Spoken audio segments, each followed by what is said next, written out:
এই দেশের রাজনীতিতে জামায়াতকে মূলধারার রাজনীতি করার সুযোগ করে দিয়েছিল বিএনপি। এই দেশের রাজনীতিতে এমন একটি দল আছে যারা মুখে ইসলাম ও আদর্শের কথা বললেও বাস্তবে বারবার দ্বিচারিতা ও মুনাফিকির রাজনীতি করেছে, আর সেই দল হলো জামায়াতে ইসলামী। এই দেশের রাজনীতিতে জামায়াতকে মূলধারার রাজনীতি করার সুযোগ করে দিয়েছিল বিএনপি। বিএনপির সাথে তারা দীর্ঘ প্রায় 20 বছর জোটে রাজনীতি করেছে, কিন্তু দুঃখজনক বাস্তবতা হলো যে বিএনপির সাথে তারা এত বছর জোটে ছিল, আজ অনেক ক্ষেত্রেই সেই বিএনপির বিরুদ্ধেই অবস্থান নিচ্ছে এবং নানানভাবে রাজনৈতিক বেইমানির পরিচয় দিচ্ছে।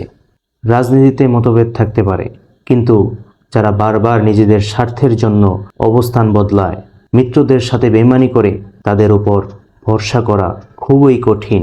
তাই যারা আজও জামাতের সাথে জোট করে রাজনীতি করছেন, তাদের কাছে অনুরোধ, বিষয়টি নতুন করে ভেবে দেখুন। এমন একটি মুনাফিকি রাজনীতি শেষ পর্যন্ত কারোর জন্যই সম্মানের নয়। স্বার্থের জন্য বারবার পল্টি মারা রাজনীতি কখনোই দীর্ঘস্থায়ী হয় না।